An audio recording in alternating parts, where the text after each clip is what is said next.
Hello friends, केम छो? मजामा? Good morning. મોર્નિંગમાં સવારમાં breakfast માટેનો નાસ્તો, એમાં એક મારો નાસ્તો છે મગ. હવે જૈન લોકો અવારનવાર બનાવતા હોય છે મગ, તો મોર્નિંગમાં નાસ્તા માટેના મગ કઈ રીતે બને છે એ આજે આપણે શીખીશું.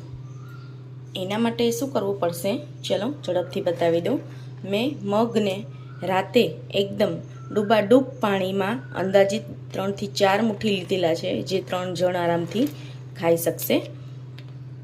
ડૂબાડૂબ પાણીમાં પલાળી રાખવાના છે.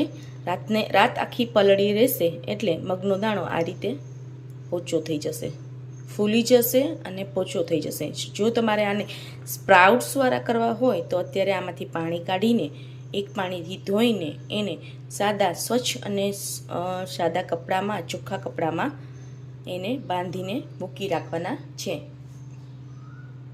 કાલ સુધી જો બાંધીને મૂકી રાખશું તો એમાં સ્પ્રાઉટ્સ નીકળી જશે, એમાંથી ફણગી જશે મગ. એક પેનમાં આવી રીતે ઓઇલ મૂકીને હવે આપણે મગને વઘારવાના છીએ. આ રીતે ગેસની ફ્લેમ હંમેશા કોઈ પણ વસ્તુ વઘારતા પહેલાં ધીમી જ રાખવી. આવી રીતે હું બધા જ મગ વઘારી દઈશ આની અંદર.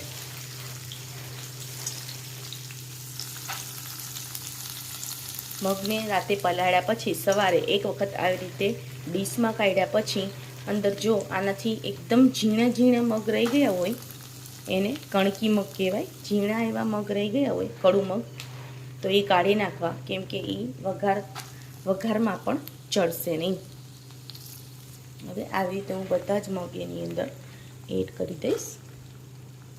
આવી રીતે એડ કર્યા પછી એની અંદર સ્વાદ પ્રમાણે મીઠું નાખીશું.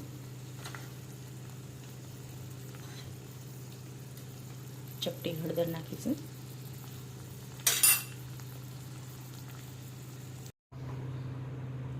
આ રીતે બધા જ મગ મેં ભેગા કરી દીધા છે, અંદર નાખી દીધા છે. હળદર અને મીઠું હમણાં જ જસ્ટ નાખેલા છે, હવે એડ કરવાની જરૂર નથી. આની અંદર આવી રીતે 1 ગ્લાસ મેં પાણી નાખેલું છે મગને ચડવા માટે. મગ આમ જ તેલમાં નહીં ચડી શકે એટલે એની અંદર પાણી નાખેલું છે. બિગનર્સને જણાવી દઉં, જો તમે બહાર વઘારતા હોય મગ, તો આ રીતે એક તપેલું લઈને, ધમેલું કોઈ પણ વસ્તુ લઈને એમાં આ રીતે વઘારવાનું છે. હવે એને ચડવા દેવા માટે ઢાંકીને ચડવા દેવું. અને જો તમે કુકરમાં વઘારતા હોય તો ડાયરેક્ટ તેલ મૂકીને મગને 2 પાણીથી ધોઈને અંદરથી કડું કાઢીને પછી ડાયરેક્ટ તેલ મૂકીને એને વઘારી દેવા. હળદર અને મીઠું અને માઇનોર અમથું મરચું અને એની અંદર લીંબુ અને માઇનોર અમથી જરાક અમથી શુગર નાખવાની છે.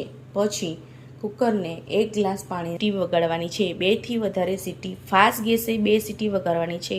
2 થી વધારે સીટી વગડેની એનું ધ્યાન રાખવાનું છે, કેમ કે મગ પલાળેલા છે તો ચૂરો થઈ જશે. ઠીક છે, હવે આને આપણે અત્યારે ચડવા દઈએ છીએ.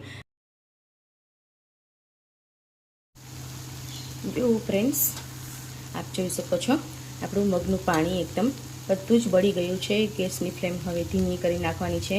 આમાં તેલનું પ્રપોર્શન બહુ ઓછું રાખવું, કેમ કે મોર્નિંગના બ્રેકફાસ્ટના મગ છે અને પાણીનું પ્રપોર્શન રાખવું નહીં, પાણી પણ બાળી નાખવું. હવે માઇનોર અમથું આવી રીતે મરચું નાખીશ એની અંદર. મરચું પણ જરા અમથું જ નાખવું, બહુ બધું મરચું નાખવું નહીં. આવી રીતે ધીમે ધીમે હલાવતા જવું. બહુ ફાસ્ટ હલાવવું નહીં, જેથી કરીને મગ આપણા ભાંગી ના જાય.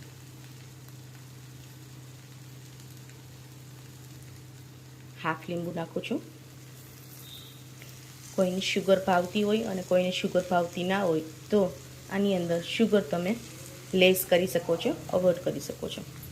ઠીક છે, હવે આપણા એકદમ આ મગ બનીને તૈયાર છે.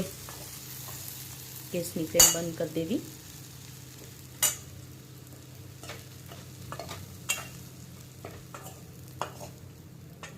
આની ઉપર કોરિએન્ડર પર તમે નાખી શકો છો.